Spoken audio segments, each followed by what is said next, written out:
أعوذ بالله من الشيطان الرجيم بسم الله الرحمن الرحيم فإن لم تفعلوا ولن تفعلوا فاتقوا النار التي وقودها الناس والحجارة أعدت للكافرين وبشر الذين آمنوا وعملوا الصالحات أن لهم جنات تجري من تحتها الأنهار كلما رزقوا منها من ثمرة رزقا قالوا هذا الذي رزقنا من قبل وأتوا به متشابها ولهم فيها أزواج مطهرة وهم فيها خالدون إن الله لا يستحيي أن يضرب مثلا ما بعوضة فما فوقها فأما الذين آمنوا فيعلمون أنه الحق من ربهم وأما الذين كفروا فيقولون ماذا أراد الله بهذا مثلا يضل به كثيرا ويهدي به كثيرا وما يضل به إلا الفاسقين الذين ينقضون عهد الله من بعد ميثاقه ويقطعون ما أمر الله به أن يوصل ويفسدون في الأرض أولئك هم الخاسرون كيف تكفرون بالله وكنتم أمواتا فأحياكم ثم يميتكم ثم يحييكم ثم إليه ترجعون هو الذي خلق لكم ما في الأرض جميعا ثم استوى إلى السماء فسواهن 7 سماوات وهو بكل شيء عليم۔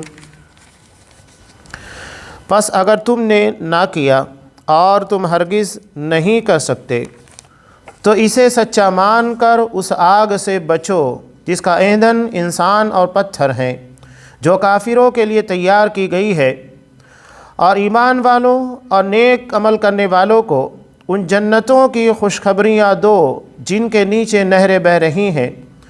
جب کبھی وہ پھلوں کا رزق دیے جائیں گے اور ہم شکل لائے جائیں گے تو کہیں گے یہ وہی ہے جو ہم اس سے پہلے دیے گئے تھے، اور ان کے لیے بیویاں ہیں صاف ستھری، اور وہ ان جنتوں میں ہمیشہ رہنے والے ہیں۔ یقیناً اللہ تعالیٰ کسی مثال کے بیان کرنے سے نہیں شرماتا، خواہ مچھر کی ہو یا اس سے بھی ہلکی چیز کی۔ ایمان والے تو اسے اپنے رب کی جانب سے صحیح سمجھتے ہیں، اور کفار کہتے ہیں کہ اس مثال سے اللہ نے کیا مراد لی ہے؟ اس کے ذریعے بیشتر کو گمراہ کرتا ہے اور اکثر لوگوں کو راہ راست پر لاتا ہے، اور گمراہ تو صرف فاسقوں کو ہی کرتا ہے۔ جو لوگ اللہ تعالیٰ کے مضبوط عہد کو توڑ دیتے ہیں اور اللہ تعالیٰ نے جن چیزوں کے جوڑنے کا حکم دیا ہے انہیں کاٹتے اور زمین میں فساد پھیلاتے ہیں، یہی لوگ نقصان اٹھانے والے ہیں۔ تم اللہ کے ساتھ کیسے کفر کرتے ہو حالانکہ تم مردہ تھے؟ اس نے تمہیں زندہ کیا، پھر تمہیں مار ڈالے گا، پھر زندہ کرے گا، پھر اسی کی طرف لوٹائے جاؤ گے۔ وہ اللہ جس نے تمہارے لیے زمین کی تمام چیزوں کو پیدا کیا، پھر آسمان کی طرف قصد کیا اور ان کو ٹھیک ٹھاک 7 آسمان بنایا، اور وہ ہر چیز کو جانتا ہے۔ سورہ بقرہ آیت نمبر 24 سے آیت نمبر 29۔ محترم سامعین، اس سے پہلے قرآن مجید میں جو چیز بیان کی گئی وہ قرآن کے معجزہ ہونے سے متعلق ہے۔ قرآن نے کیا کہا؟ وَإِن كُنتُمْ فِي رَيْبٍ مِّمَّا نَزَّلْنَا عَلَىٰ عَبْدِنَا، اگر تمہیں تھوڑا سا بھی ڈاؤٹ اور شک ہے کہ ہم نے اپنے بندے کے پر جو نازل کیا ہے وہ ہماری طرف سے نہیں ہے، تو ایک کام کرو، فَأْتُوا بِسُورَةٍ، ایک سورہ بنا کر لاؤ۔ کہیں قرآن مجید نے مکمل قرآن کا مطالبہ کیا، کہیں سورہ کا مطالبہ کیا، کہیں ایک آیت کا، جو بن سکتا ہے کرو۔ اس کے بعد قرآن مجید کہتا ہے فَإِن لَّمْ تَفْعَلُوا، اگر تم ایسا نہیں کر سکے اور ایسا ہو بھی نہیں سکتا تو کیا کرو؟ فَاتَّقُوا النَّارَ، جہنم کی آگ سے بچو، وَقُودُهَا النَّاسُ وَالْحِجَارَةُ، جس کا ایندھن انسان اور پتھر ہوں گے۔ جب یہ ثابت ہو گیا کہ یہ اللہ کا کلام ہے اور تمہیں جہنم سے بچانے کے لیے اور جنت تک پہنچانے کے لیے آیا ہوا ہے، تو پھر تمہاری ذمہ داری کیا بنتی ہے؟ سیدھے سے اس چیز کے پر عمل کرو اور اپنے آپ کو جہنم کی آگ سے بچانے کی کوشش کرو۔ یہاں انسان کے ساتھ پتھر کا تذکرہ ہے، الحجارہ، خاص پتھر، یعنی وہ پتھر جن کے ذریعے بتوں کو تراشا جاتا ہے۔ مفسرین اس کے ضمن میں یہی بیان کرتے ہیں کہ یہ ان لوگوں کے لیے حسرت، ندامت کے طور پر ہوگا کہ جن کی ہم دنیا میں عبادت کرتے تھے، پوجا کیا کرتے تھے، وہ بھی آج ہمارے ساتھ جہنم میں ایندھن بنے ہوئے ہیں، انہیں بھی جہنم کا شکار بنا دیا گیا۔ اور دوسری بات یہ بھی ہے کہ یہ خاص قسم کا پتھر ہے جس کی وجہ سے جہنم کی آگ کو بھڑکایا جائے گا، یعنی اس کی آگ میں شدت پیدا ہوگی۔ ایسے بہت سارے پتھر آتے ہیں جس سے آگ میں شدت پیدا ہوتی ہے، مزید بھڑکتی ہے، جیسا کہ گندھک ہے، فاسفورس ہے، یہ سب پتھر کی قسمیں ہیں، لیکن اس سے آگ مزید بھڑکتی ہے۔ یہ کس کے لیے تیار کی گئی ہے؟ اعدت للکافرین، کفر کرنے والے، انکار کرنے والوں کے لیے جہنم کو تیار کیا گیا ہے۔ اب قرآن اس کے بعد کیا کہہ رہا ہے؟ وَبَشِّرِ الَّذِينَ آمَنُوا، ایمان والے اور نیک کام کرنے والوں کو بشارت دیجئے۔ اب دیکھیے قرآن مجید میں ایمان اور عمل دونوں الگ الگ ہے۔ قرآن پہلے ایمان کا تذکرہ کرتا ہے، اس کے بعد عمل صالح کا۔ ایمان اور عمل صالح دو الگ الگ چیزیں ہیں، یعنی ایمان کے بعد عمل صالح ہونا ضروری ہے۔ ایمان یوں کہیے کہ یہ زبان اور دل کی باتیں ہیں، اور عمل یہ دراصل ہمارے اعضاء اور جوارح، ہمارے کردار کا معاملہ ہے۔ تو ہر چیز ہونا چاہیے، صرف زبان سے اگر ہم کلمہ پڑھ لیں کافی نہیں ہے، بلکہ عملی طور کے پر وہ ساری چیزیں پائی جانی چاہیے۔ یہی وجہ ہے کہ آپ دیکھیے امام بخاری رحمۃ اللہ علیہ، امام مسلم رحمۃ اللہ علیہ، انہوں نے کتاب الایمان باقاعدہ ایک چیپٹر قائم کیا۔ کیوں قائم کیا؟ اور اس میں روایت لے کر آتے ہیں الایمان بضع و ستون او 70 شعبہ، کہ ایمان کی 60 یا 70 سے زیادہ شاخیں ہیں۔ اس کا مطلب یہ ہے کہ ایمان عمل کا نام ہے، یہ نہیں کہ صرف محض زبان سے اقرار کرنے کا نام ایمان ہے۔ یہ بہت اہم چیز ہے، اس کے بارے میں توجہ دینا چاہیے۔ ایک فرقہ جو گمراہی کے راستے کے پر گیا، یہی اپنی غلط سوچ اور غلط فکروں کی بنیاد پر، مرجیہ جس کو کہا جاتا ہے، مرجیہ یہ ایسا فرقہ ہے جن کا ماننا یہ ہے کہ صرف زبان سے اگر ہم نے کلمہ پڑھ لیا تو ہمارا اور حضرت ابو بکر صدیق رضی اللہ تعالیٰ عنہ کا ایمان برابر ہو گیا۔ کیا ہو سکتا ہے؟ صرف زبان سے پڑھنے کی وجہ سے حضرت ابو بکر صدیق کی طرح سارے اہل ایمان کا ایمان برابر ہو جائے؟ نہیں ہو سکتا۔ یہی گمراہی کا راستہ ہے۔ سوچ بگڑتی ہے، معاملات بگڑتے ہیں۔ سب سے پہلے فکری گمراہی آتی ہے اور اس کے بعد عملی گمراہیاں پیدا ہوتی ہیں۔ تو قرآن ایک جامع کتاب ہے جو سارے باطل خیالات کا رد کرتا ہے۔ تو ایمان اور عمل صالح۔ اب یہاں ایک بات کہ کفر کے بعد قرآن مجید نے جنتیوں کے تعلق سے بشارت دی ایمان اور عمل صالح والے لوگوں کے لیے۔ یہ تضاد بھی ہے، یعنی ایک ایسی چیز کا تذکرہ کیا جائے جو اس کے بالکل مخالف پائی جاتی ہے۔ جہنم کے بالکل مخالف پائی جانے والی چیز جنت ہے جو بالکل نعمتوں سے آراستہ ہوگی، اور اس کے مقابلے میں جہنم جو کہ صرف عذاب اور تکلیف کا ٹھکانہ ہے۔ قرآن مجید کا یہ اصول ہے، جہاں پر وہ اہل جہنم کا تذکرہ کرتا ہے اس کے فوری بعد اہل جنت کا تذکرہ، تاکہ دونوں چیزیں بالکل نمایاں ہو جائیں۔ عربی زبان میں ایک چیز کہی جاتی ہے کہ چیزیں اپنے تضاد سے، اپنی ضد سے، اپوزیشن سے پہچانی جاتی ہے۔ جیسا کہ دن رات کی بنیاد کے پر اور رات دن کی بنیاد کے پر، کالا گورے کی بنیاد پر، گورا کالے کی بنیاد پر، اگر یہ دونوں چیزیں اپوز میں ایک دوسرے کے خلاف نہیں ہوتی تو پھر نہ گورے کی اہمیت ہوتی نہ دن کی اہمیت ہوتی، نہیں ہوتی۔ تو اللہ نے متضاد چیزیں محض ایک دوسرے کی شناخت اور پہچان کے لیے رکھی ہیں۔ تو قرآن کا یہ طریقہ کار ہے، جہاں وہ جہنمیوں کا تذکرہ کرتا ہے اس کے فوری بعد جنتیوں کا، اگر کہیں جنتیوں کا تذکرہ ہے فوری بعد جہنمیوں کا۔ اگر پہلے تذکرہ جہنمیوں کا ہے جیسا کہ یہاں پر قرآن مجید نے کیا، اس کے بعد اللہ نے جنت کے تعلق سے بیان کیا۔ بتانے کا مقصد یہ ہے کفار کو، دیکھو کتنی بڑی نعمت سے تم محروم ہو رہے ہو، یہ چھوٹی محرومی نہیں ہے کہ جنت جیسی عظیم الشان نعمت سے تم محروم ہو گئے۔ ہم اپنے ناکام ہونے والے بچوں کو کس کی دہائی دیتے ہیں، کس کا طعنہ دیتے ہیں؟ ان بچوں کا جو اچھے طریقے سے کامیاب ہو گئے، جنہوں نے محنت کی۔ ہم حوالہ دیتے ہیں کہ فلاں کے بچے کو دیکھو، اس نے کتنی محنت کی اور اس کے بعد وہ کامیاب ہو گیا۔ تو یہی معاملہ دراصل نفسیاتی طور پر قرآن مجید ذکر کر رہا ہے اہل کفار کے مقابلے میں اہل جنت کی نعمتوں کا، کہ کفر کے راستے کے پر پڑنے کے بعد کتنی زیادہ تکالیف، اور اس کے بعد ذرا غور کرو کہ کتنی بڑی نعمت سے تمہیں محروم ہونا ہوگا۔ تو یہ جنت ہے جو ایمان اور عمل صالح والوں کو عطا کی جائے گی، کہ جنات تجری من تحتها الانہار، ایسے باغات جس کے نیچے نہریں بہہ رہی ہوگی۔ انسان نفسیاتی طور پر خود ہی غور کرے، قرآن مجید میں جا بجا ایسی آیتیں ہیں جہاں نہروں کا، جنتوں کا تذکرہ ہوتا ہے۔ یہاں ہم بیٹھ کر اس نفسیات کو صحیح طور پر نہیں سمجھ پائیں گے۔ اگر اس چیز کو آپ کو سمجھنا ہے تو آپ عرب کے صحرا میں جائیے، جہاں دور دور تک ہریالی کا نام و نشان نہیں ہوتا ہے، جہاں نہریں نہیں ہوتی، پانی نہیں ہوتا۔ ایسے میں اگر کسی شخص کے سامنے باغیتی کا، ہریالی کا اور بہتی ہوئی نہروں کا تذکرہ کیا جائے، سوچئے کتنی بڑی اس کے لیے نعمت ہوگی کہ اس کے سامنے گرم موسم کے اندر ایسے خوشنما ماحول کا انتظام کیا جائے۔ قرآن کے اولین مخاطبین کون تھے؟ اہل مکہ تھے، اہل عرب تھے، اہل مدینہ، جن کے اطراف میں صحرا ہی صحرا تھا، جہاں پانی جلد نصیب نہیں ہوتا تھا، بڑی مشکلوں سے حاصل ہوتا، جہاں ہریالی زیادہ نہیں تھی۔ اس لیے قرآن مجید نے زیادہ تر تذکرہ یہی نہروں کا کیا، باغیت کا کیا۔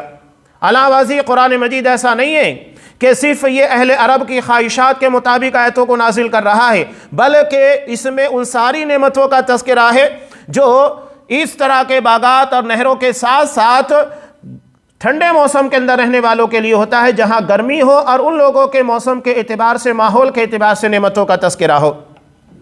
بلکہ باقاعدہ ایک شخص نے اس کے پر ریسرچ کی اور وہ حیران ہو گیا کہ قرآن مجید میں صرف جنت میں بہنے والی نہروں نہیں، بلکہ اس کے مقابلے میں ٹھنڈے ماحول میں رہنے والے لوگوں کو جو نعمتیں مطلوب ہوتی ہے اس سے کہیں زیادہ تذکرہ ہے۔ ہم جتنا غور کریں گے اتنا اللہ کی نعمتیں ہمیں سمجھ میں آئے گی، اور قرآن کے پر گہرا تدبر ہمیں ان ساری چیزوں سے روشناس کرائے گا۔ جنت کے تعلق سے یاد رکھیے، جنت یہ ایک لفظ ہے، باغ کے لیے استعمال ہوتا ہے، اور قرآن میں جہاں الجنہ استعمال ہوتا ہے اور اس پائرائے میں استعمال ہوتا ہے تو وہ جنت کے لیے ہی ہوتا ہے۔ حالانکہ دنیا میں پائے جانے والے لوگوں کے لیے یا جنت کے اندر بھی جو باغ ہے ان کو بھی قرآن مجید نے جنت سے ہی تعبیر کیا ہے۔ جیسا کہ سورہ رحمان میں اللہ نے کیا کہا، وَلِمَنْ خَافَ مَقَامَ رَبِّهِ جنتان، جو اللہ کے سامنے کھڑا ہونے سے ڈرا اس کے لیے دو جنتیں ہیں۔ اب بتائیے، جنت ایک ہی ہے، قرآن کہہ رہے کہ دو جنتیں، یعنی دو باغ عطا کیے جائیں گے۔ ایک جنت تو وہ ہے جو عمومی طور پر اللہ تبارک و تعالیٰ نے بنائی، اور اس میں جو باغ ہیں ان کو قرآن مجید جنت سے تعبیر کر رہا ہے، یعنی دو باغ اس کو عطا کیے جائیں گے۔ جنت دار السلام ہے، یعنی ہر طریقے سے یہاں سلامتی ہی سلامتی ہوگی۔ جنت کے ناموں میں سے ایک نام قرآن مجید نے دار السلام بھی کہا، واللہ یدعو الی دار السلام، جیسا کہ سورہ یونس میں اللہ بیان کرتا ہے اللہ تمہیں دار السلام کی طرف دعوت دیتا ہے، سلامتی کا گھر۔ وہاں نہ انسان کو کبھی موت آئے گی، وہاں انسان کبھی بیمار نہیں ہوگا، انسان دنیاوی زندگی کے اندر جس طرح کے ہموم اور غموم اور فکر سے جوجھتے رہتا ہے ان ساری چیزوں سے آزاد مقام ہوگا۔ وہاں کبھی بیمار نہیں ہوگے، وہاں گندگی نہیں ہوگی، وہاں نیند نہیں آئے گی۔ نبی کریم صلی اللہ علیہ وسلم نے جس کے بارے میں ایک ہی جملہ کہا، ما لا عین رأت ولا اذن سمعت ولا خطر علی قلب بشر، جنت وہ نعمت ہے کہ کسی انسان کی آنکھوں نے اسے دیکھا نہیں، نہ کسی کان نے اس کا تذکرہ سنا، اور نہ کسی انسان کے وہم و گمان کے پر وہ بات آئی۔ یعنی انسان کے سوچنے کی جو صلاحیتیں ہو سکتی ہیں، پہلی چیز یہ ہوتی ہے کہ ہم دیکھتے ہیں تب ہمیں یقین ہوتا ہے، نہیں تو سنتے ہیں، یا تو پھر ہم اسے اپنے خیالات میں، اپنے تصورات میں لے کر آتے ہیں، جنت ان تمام چیزوں سے ماورا ہے۔ آپ نے کہا نہ ہم اس کو دیکھ سکتے ہیں، نہ سن سکتے ہیں، اور نہ اپنے تصورات اور خیالات کے اندر اس کی حقیقت کو لا سکتے ہیں۔ یہ اللہ کی عظیم الشان نعمت ہے۔ اب اس کے تعلق سے اللہ یہاں بیان کر رہا ہے کلما رزقوا منہا من ثمر، جب بھی انہیں وہاں پر کوئی پھل عطا کیا جائے گا رزقاً، رزق کے طور کے پر، تو کہیں گے ھذا الذی رزقنا من قبل، تو اس سے پہلے بھی ہمیں دیا گیا تھا، یعنی دنیا میں یا تو جنت میں اس سے پہلے دیا گیا، لیکن ہر مرتبہ اس کی لذتوں میں تفاوت ہوگا، فرق ہوگا۔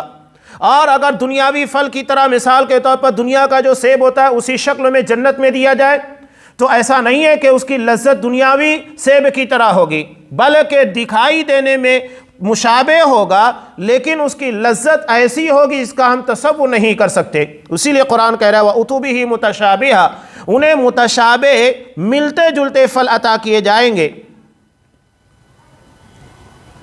اللہ نے پھل کا تذکرہ کیا۔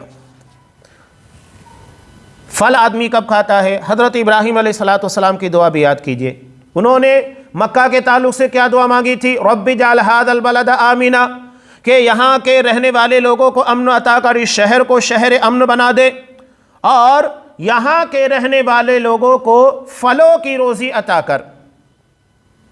انہوں نے یہ نہیں کہا کہ انہیں اناج چاہیے، اچھا کھانا چاہیے، نہیں، پھلوں کی روزی۔ کیوں؟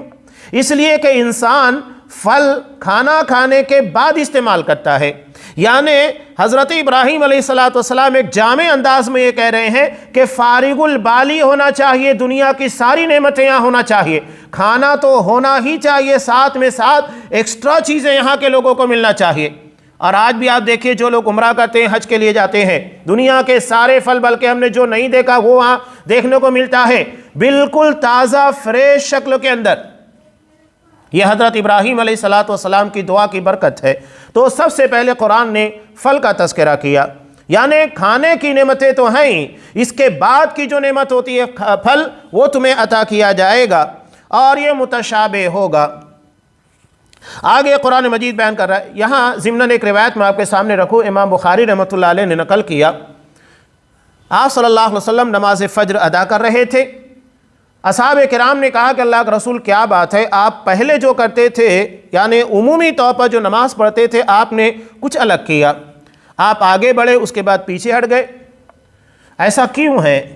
کہا کہ حالت نماز میں میرے سامنے جنت کو پیش کیا گیا، اور میں نے چاہا کہ جنت کے درختوں میں سے خوشا انگوروں کا اسے میں لے لوں اور اسے تمہارے سامنے پیش کر دوں، لیکن میں رک گیا، مجھے منع کر دیا گیا، اس لیے کہ جنت کی جتنی بھی چیزیں ہیں لافانی ہیں، کبھی نہ ختم ہونے والی ہے۔ آپ صلی اللہ علیہ وسلم نے کہا کہ تم سب کھا بھی لیتے تو وہ ختم نہیں ہوتا۔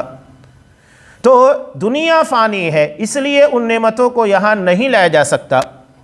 اب یہاں ایک بات بہت اہم ہے، لوگ صوفیت کے نام کے پر ایک بڑا عجیب و غریب مسئلہ مسلمانوں کے درمیان پھیلا ہوا ہے، یہ عبادت کے نام کے پر گمراہی ہے۔ یہ لوگ کہتے ہیں نعوذ باللہ کہ کاش ہمیں موقع مل جائے تو ہم جنت کی نعمتیں، یعنی وہاں کے پانی کو لے کر جہنم کی آگ کو بجھا دیں، نہ جنت باقی رہے نہ جہنم باقی رہے۔ لوگ صرف اللہ کے ڈر کی بنیاد کے پر عبادت کرے اور اس کے علاوہ کوئی چیز نہ رہے، جبکہ یہاں آپ صلی اللہ علیہ وسلم کا عالم یہ تھا کہ حالت نماز میں جنت کو پیش کیا تو آپ فوراً لب کے۔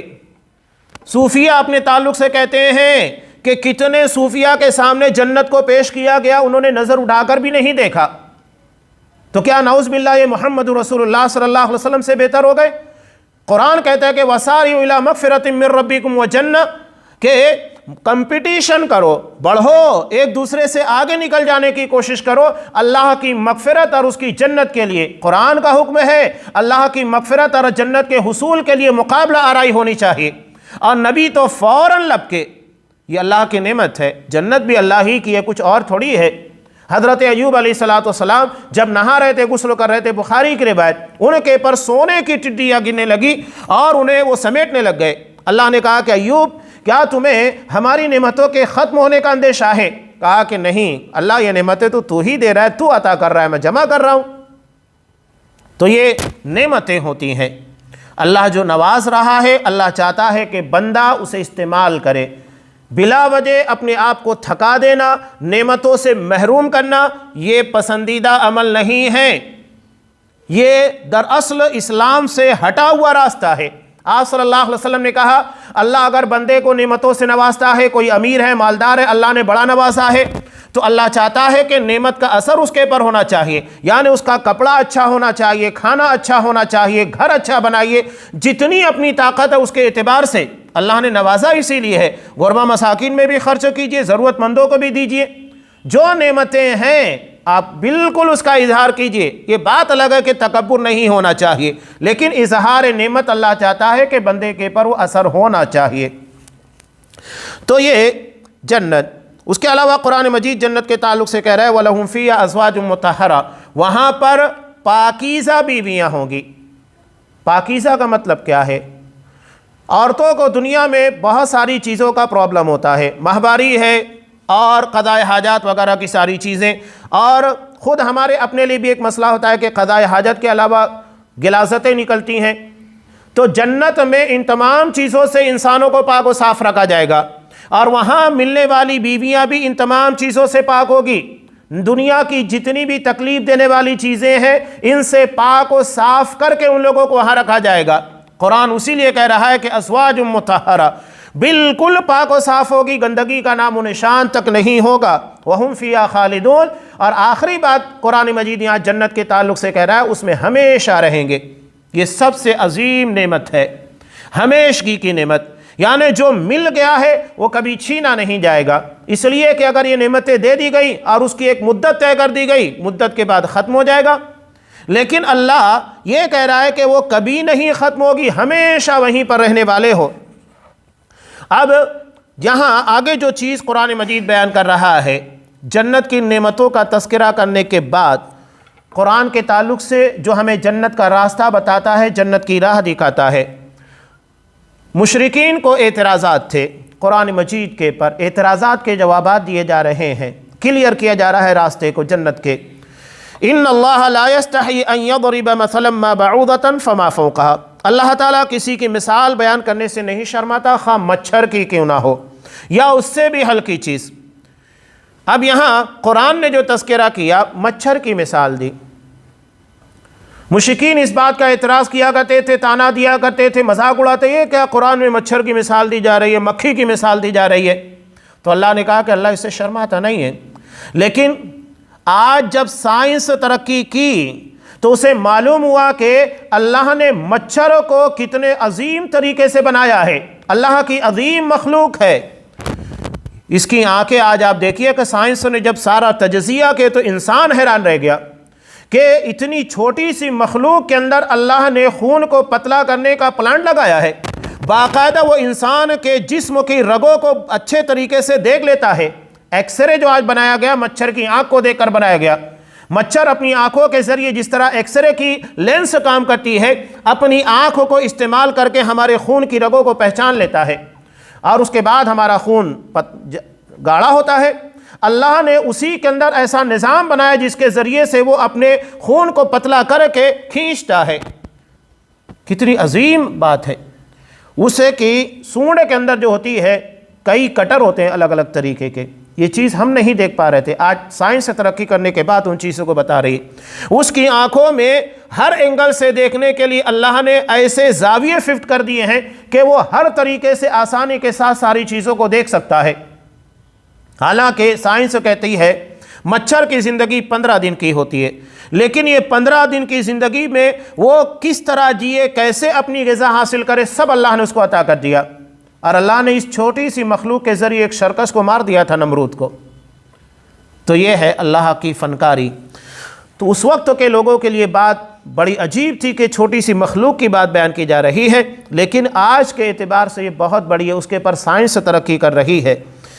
اب آگے اللہ بیان کر رہا ہے فَأَمَّا الَّذِينَ آمَنُوا فَيَعْلَمُونَ أَنَّهُ الْحَقُّ مِنْ رَبِّهِمْ، ایمان والے تو جانتے ہیں کہ اللہ کی طرف سے حق ہے، لیکن جو کفر کرتے ہیں فَيَقُولُونَ مَاذَا أَرَادَ اللَّهُ بِهَذَا مَثَلًا، اللہ اس مثال کے ذریعے کیا چاہتا ہے؟ یہاں اللہ کیا چاہ رہا ہے سب کو سمجھ میں آ رہا ہے کہ وہ اللہ جو اتنا عظیم ہے کہ جس نے اتنی چھوٹی سی مخلوق کو اتنے عظیم طریقے سے بنایا ہے اور اتنے کثیر المقاصد یعنی اس کو زندگی گزارنے کی جو چیزیں لگنی چاہیے تھی 15 دن کے اندر سب عطا کر دی. تو انسان جو اس دنیا میں نہ جانے کتنے سال جیتا ہے، کوئی 100 سال جیتا ہے، کوئی 80 بلکہ اس سے زیادہ، کوئی 10 سال، کوئی 15 سال، جو بھی اس کی زندگی ہے، تو 15 دن کے جینے کے لیے اللہ نے مچھر کو تمام چیزیں عطا کی. تو انسان کو سالوں بیتنے کے لیے، سالوں گزارنے کے لیے زندگی کے دستور اور ضابطے نہیں بیان کرے گا کہ کس طرح تمہیں زندگی گزارنی ہے. اب یہاں ایک بات اہم طور پر یاد رکھیے گا ہمیشہ، دیگر مخلوقات کے مقابلے میں انسان اور جنات کے درمیان ایک فرق ہے. اللہ نے کسی مخلوق کو سوائے انسان اور جنات کے ہدایات کتابی شکل میں، رسولوں کی شکل میں نہیں عطا کی. اور اللہ نے مثال کے طور پر ایک بکری ہے، اللہ نے اسے صرف اتنا ہی شعور عطا کیا کیا چیز مجھے استعمال کرنا چاہیے کیا نہیں، کیا نافع ہے کیا غیر نافع ہے، نقصان دہ ہے. وہ دیکھتی ہے کہ اگر یہ روٹی میرے کھانے کے قابل ہے تو کھا لے گی. وہ یہ نہیں دیکھے گی کہ یہ میرے مالک کی ہے یا پڑوس میں رہنے والے یا کسی دکاندار کی ہے. اللہ نے اس کو اتنا ہی شعور عطا کیا ہے کہ کیا چیز میرے استعمال کی ہے اور کیا نہیں ہے، اتنا ہی وہ سمجھتی ہے. لیکن انسانوں کو اللہ نے شریعت عطا کی. اگر ایک انسان جا کر پڑوس میں سے کسی کا کھانا اٹھا کر لے کر آ جائے، اس کے پر جرم عائد ہوگا. اسے جاننا ہوگا، یہ قانون سمجھنا ہوگا، کہاں سے میں لے سکتا ہوں کہاں نہیں لے سکتا، جائز و ناجائز، حلال و حرام، صحیح اور غلط کی تمیز ہم کو عطا کی اور اس کا ہم کو مکلف بنایا گیا ہے. شریعت اسی کو کہا جاتا ہے. تو جو ایمان والے ہیں سمجھتے ہیں کہ اللہ کی طرف سے مان لیتے، اور جو ایمان والے نہیں ہیں، جو کفر کرتے، انکار کرتے ہیں، اس کے پر اعتراضات کرتے ہیں. تو اللہ قرآن کے تعلق سے ایک بہت بڑی بات کہہ رہا ہے، یضل بہ کثیرا ویہدی بہ کثیرا. اس قرآن کے ذریعے اللہ بہت ساروں کو گمراہ کرتا ہے اور بہت ساروں کو ہدایت دیتا ہے. یہ بہت بڑی بات قرآن مجید کہہ رہا ہے، یعنی قرآن ہی ہدایت کا ذریعہ ہے اور قرآن سے ہی لوگ گمراہ ہوتے ہیں. کون لوگ گمراہ ہوتے ہیں؟ جو قرآن پر ایمان نہیں لاتے بلکہ سوالات کھڑے کرتے ہیں، قرآن کا انکار کرتے ہیں. جو مان لیتے ہیں وہ ہدایت کے پر آ جاتے ہیں، تسلیم کر لیتے ہیں، راہ نجات کے پر آ جاتے ہیں. اور اگر نہیں مانتے ہیں تو گمراہ ہو جاتے ہیں، ڈوب جاتے ہیں، تباہ ہو جاتے ہیں. یہ ہے قرآن مجید. اب آگے قرآن ایک اور اہم بات بیان کر رہا ہے. یہ کون لوگ ہیں؟ الذین ينقضون عہد اللہ من بعد میثاقہ، جو اللہ سے کیے گئے میثاق اور وعدے کو توڑ دیتے ہیں. یہ سورہ اعراف کے اندر تفصیل کے ساتھ بات آئے گی. قرآن میں جگہ جگہ اس عہد کا تذکرہ ہے جسے عہد الست سے تعبیر کیا جاتا ہے. عہد الست، جب اللہ نے حضرت آدم علیہ السلام کو پیدا کیا، ان کی پشت سے قیامت تک کے آنے والے تمام انسانوں کو پیدا کیا. ہم سے پہلے جتنے گزر گئے وہ لوگ بھی تھے، ہم بھی تھے، اور قیامت تک کے جتنے آئیں گے سب تھے. سب سے اللہ نے ایک عہد لیا تھا، الست بربکم، کیا میں تمہارا رب نہیں ہوں؟ تو جتنے لوگ وہاں موجود تھے، کیا مسلمان کیا غیر مسلم، سبوں نے ایک ہی جواب دیا تھا، بلا وربنا، کیوں نہیں، تو ہی ہمارا رب ہے. اب اسی عہد کو یاد دلانے کے لیے اللہ نے کتابوں کو نازل کیا، رسولوں کو بھیجا، تاکہ وہ یاد دلایا جائے کہ عالم ارواح میں ہم نے اللہ کے سامنے اس بات کا اعتراف کیا تھا کہ اللہ تو ہی ہمارا رب ہے اور ہم تیرے ہی بتائے ہوئے اصول اور ضابطوں کے مطابق زندگی گزاریں گے. تو جو لوگ اس کے پر قائم نہیں رہتے اسی کے بارے میں اللہ تذکرہ کر رہا ہے، ینقضون عہد اللہ، جو اللہ کے عہد کو توڑ دیتے ہیں، من بعد میثاقہ، مضبوطی کے باوجود. اب یہاں بہت سارے لوگ کہتے ہیں کہ یہ تو ہم کو یاد ہی نہیں، کسی کو یاد نہیں ہے. عالم ارواح میں اللہ نے یہ عہد لیا، کسی کو یاد نہیں ہے. لیکن کوئی بات اگر یاد نہ ہو تو اس کا مطلب یہ نہیں کہ اس کا انکار کر دیا جائے. ہم بھی تو دنیا میں بہت ساری چیزیں، بچپن کی بات چھوڑ دیجئے گا، ہمارے اپنے شعور کی عمروں کی چیزوں کو بھول جاتے ہیں، لیکن بعد میں یاد آ جاتی ہے تو مان لیتے ہیں. تو بھول جانا اس کے انکار کی وجہ نہیں بن سکتی. اب مثال کے طور پر ہمارا بچپنا، ابتدائی چند سال ایسے ہوتے ہیں جو ہمیں بھی یاد نہیں رہتے، کسی کو یاد نہیں رہتا کہ ہم کیسے چلنا سیکھے، بولنا سیکھے، ہمیں یاد نہیں رہتا.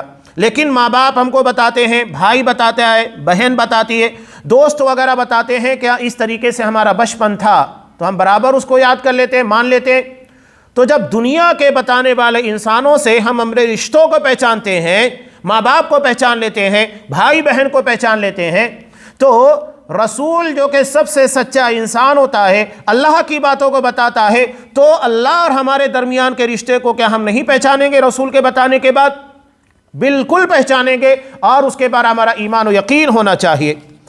آگے قرآن کہہ رہا ہے وَيَقْطَعُونَ مَا أَمَرَ اللَّهُ بِهِ أَن يُوصَلَ، اسی لیے اب یہاں اللہ نے رشتے کا تذکرہ کیا، اور اس چیز کو یہ لوگ کاٹ دیتے ہیں جسے جوڑنے کا اللہ نے حکم دیا ہے، اور زمین میں فساد برپا کرتے ہیں۔ رشتے جب کٹتے ہیں تو فساد برپا ہوتا ہے۔ قرآن بہت جامع بات کہہ رہا ہے، رشتے ایک دوسرے کو تعاون کرنے کے لیے ہوتے ہیں، بھائی بھائی کا تعاون کرتا ہے، باپ بیٹے کا، بہن بھائی کا، یہ رشتے ایک دوسرے کو مدد دیتے ہیں، ہیلپ کرتے ہیں۔ لیکن اگر یہ کٹ جائے تو کیا نتیجہ ہوگا؟ نتیجہ فساد کی شکل میں ظاہر ہوگا۔ اگر بھائی بھائی کے درمیان دشمنی ہو جائے تو کیا ہوگا؟ پھر وہ اس کی مدد کرنے کے بجائے وہ سوچے گا کہ اگر وہ سال کا 1,00,000 روپے کما رہا ہے تو میں اس کو 50 پہ لے کر آ جاؤں۔ اور اس کے علاوہ فساد کی شکلیں کیا ہوتی ہے؟ ہم اس کے تعلق سے جھوٹ بولیں گے، بہتان تراشی کریں گے، غیبتیں کریں گے، چگلیاں کریں گے۔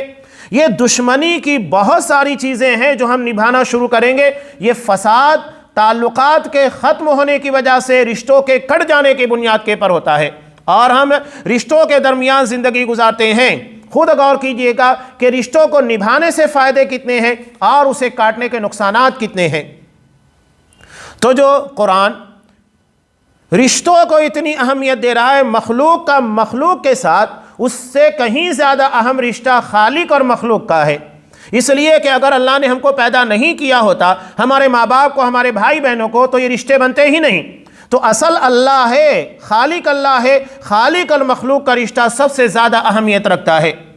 تو یہ قرآن بہت جامع انداز میں ان چیزوں کا تذکرہ کر رہا ہے۔ اب آگے ایک اور چیز بہت بڑی بات ہے، بلکہ اگر یہاں یہ بات سمجھ میں آ گئی موت اور زندگی کے تعلق سے، تو انسان کبھی بھی بدعقیدگی کا شکار نہیں ہوگا۔ بہت ساری چیزیں اسی پر منحصر ہے۔ قرآن دیکھو کیا کہہ رہا ہے، کیف تکفرون باللہ وکنتم امواتا، تم اللہ کا انکار کیوں کر رہے ہو جبکہ تم موت تھے، اور فاحیاکم، اللہ نے تم کو زندگی عطا کی، ثم یمیتکم، پھر تمہیں موت دے گا، ثم یحییکم، اور اس کے بعد پھر زندہ کرے گا۔ یہاں 2 مرتبہ موت اور 2 مرتبہ زندگی کا تذکرہ ہے۔ پیدائش یعنی دنیا میں آنے سے پہلے کے مرحلے کو اللہ نے موت سے تعبیر کیا، تم موت تھے، اللہ نے تم کو زندگی عطا کی۔ یہ کون سی موت تھی؟ حقیقت میں قرآن یہ کہہ رہا ہے کہ روح اور جسم جب یہ مل جاتے ہیں اس کو زندگی کہا جاتا ہے، ورنہ روحیں تو حضرت آدم علیہ السلام کے وقت ہی پیدا کر دی گئی تھی۔ تو اس کے بعد بھی قرآن ہم کو موت سے کیوں تعبیر کر رہا ہے؟ اس لیے کہ روح جسم کے ساتھ نہیں ہے۔ روح اگر جسم کے ساتھ ہے تو یہی شرعی اصطلاح میں زندگی کہلاتی ہے۔ اب روح اور جسم جب علیحدہ ہو جاتے ہیں تو یہ موت ہے۔ مرنے کے بعد ایک انسان کی جب موت ہوتی ہے اس کی روح نہیں مرتی ہے، کسی کی روح کبھی نہیں مرتی، لیکن قرآن اس کو موت سے تعبیر کرتا ہے اس لیے کہ وہ جسم سے علیحدہ ہو چکی ہے، یعنی جسم اور روح کا ملنا زندگی ہے اور ان دونوں کا علیحدہ ہو جانا موت ہے۔ قرآن نے اسی بنیاد کے پر شہداء کے تعلق سے کیا کہا؟ وَلَا تَقُولُوا لِمَن يُقْتَلُ فِي سَبِيلِ اللَّهِ أَمْوَاتًا، کہ جو اللہ کی راہ میں شہید کیے جاتے ہیں ان کو مردہ مت کہو۔ کیوں؟ اس کی وجہ ہے، مسلم کی روایت میں ہے کہ شہداء کی روحوں کو سبز رنگ کے پرندوں کے جوف میں داخل کر کے جنت میں داخل کیا جاتا ہے، اور وہ عرش کے نیچے لٹکنے والی قندیلوں کے نیچے جا کر بسیرا کرتے ہیں۔ تو جب روح کو جسم مل گیا ہے تو موت کیوں کہیں گے؟ انہیں جسم مل چکا ہے، اس لیے قرآن نے اس کو موت کہنے سے منع کیا ہے۔ اور ایک بہت پیاری تعبیر کہا جاتا ہے، ایک جملہ ہے کہ الموت الجسر یوصل الحبیب من الحبیب، موت ایک پل ہے جو ایک محبت کرنے والے کو دوسرے محبت کرنے والے سے ملاتا ہے۔ یہ اللہ اور ہمارے درمیان پل ہے۔ اسی لیے قرآن مجید نے جب یہودیوں نے دعویٰ کیا نحن ابناء اللہ و احباؤہ کہ ہم اللہ کے محبوب، اللہ کے چہیتے ہیں، اللہ کے بیٹے ہیں، نعوذ باللہ، تو قرآن مجید نے کہا کہ ٹھیک ہے ایک کام کرو، فتمنوا الموت، اگر تم اللہ تبارک و تعالیٰ سے محبت کی دعوے داری کر رہے ہو تو موت کی تمنا کرو، اس لیے کہ موت کے پل کو کراس کیے بغیر تم اللہ سے نہیں مل سکتے۔ اور کون ایسا ہوگا جو اپنے محبوب سے نہ ملنا چاہے؟ جب اللہ سے تمہیں محبت ہے تو ملنے کی طلب بھی ہوگی۔ اصحاب کرام کو دیکھیے، مسکراتے ہوئے جان قربان کیا کرتے تھے، اس لیے کہ ان کی نظر میں اللہ کی محبت تمام محبتوں سے زیادہ اہمیت رکھتی تھی۔ یہ بہت اہم چیز ہے، بغیر موت کے پل کو کراس کیے ہوئے کوئی بھی اللہ تبارک و تعالیٰ سے نہیں مل سکتا ہے۔ اسی کو اللہ نے یہاں پر بیان کیا، هو الذی خلق لکم ما فی الارض جمیعا، اللہ نے آسمان زمین کی تمام چیزیں تمہارے لیے پیدا کی ہیں۔ یہ ایک اصولی ضابطہ ہے فقہی طور پر کہ دو چیزیں یاد رکھیے، ایک ہے عبادت، یعنی اللہ کے لیے جو کام کیے جاتے ہیں، نذر و نیاز، نماز، روزہ وغیرہ، اور دوسرا ہے معاملات جیسا کہ تجارت وغیرہ، لین دین یا زندگی گزارنے کے جو اصول اور ضابطے ہیں۔ تو ہم اسے دو حصوں میں تقسیم کرتے ہیں، ایک ہے عبادات اور دوسرے ہیں معاملات۔ عبادات میں اصل چیز منع ہے، نہیں کر سکتے جب تک کہ کرنے کی دلیل نہ آ جائے۔ یہ بات یاد رکھیے گا، بہت اہم اصول ہے، اس اصول کو ہم نے سمجھ لیا تو بہت ساری بدعات اور خرافات جس کو لوگ لا کر لادنے کی کوشش کرتے ہیں ہم اس سے دور رہیں گے۔ عبادات میں اصل چیز منع ہے، نہیں کر سکتے جب تک کہ کرنے کی دلیل نہ آ جائے۔ دلیل کیا ہے اس بات کی؟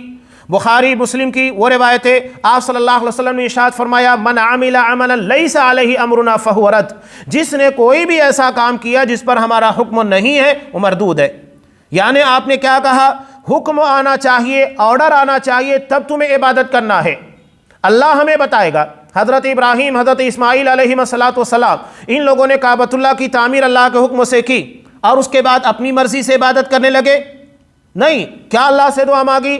وَأَرِنَا مَنَاسِكَنَا، اللہ تو عبادت کے طریقے ہمیں سکھا۔ یعنی ہم عبادت اپنی مرضی سے نہیں کریں گے، رب کی مرضی، اللہ کے حکم اور رسول کے بتائے ہوئے طریقوں کے مطابق۔ یہ بہت اہم چیز۔ اور معاملات یعنی دنیاوی زندگی کی چیزیں، اصل یہ مباح ہے، جائز ہے، جب تک کہ نہ کرنے کی دلیل نہ آ جائے کہ یہ تمہارے لیے حرام ہے۔ یہ بہت اہم قانون ہے۔ قرآن نے یہاں پر اسی چیز کو بیان کیا، اللہ نے زمین کی تمام چیزیں تمہارے لیے پیدا کی ہیں، یعنی اصلاً تمام چیزیں حلال ہے جب تک کہ اس کے حرام ہونے کا حکم ہمارے سامنے نہ آ جائے۔ ثم استوى الى السماء، اس کے بعد اللہ تبارک و تعالیٰ آسمان کی طرف قصد کیا، ارادہ کیا اور اسے 7 آسمانوں کے اندر تبدیل کر دیا، اور وہ ہر چیز کو جاننے والا ہے۔ یہ آج کا درس تھا جس میں بنیادی طور پر یہ باتیں بیان کی گئی ہیں کہ جنت تک جانے کا راستہ یہ کلیئر ہونا چاہیے۔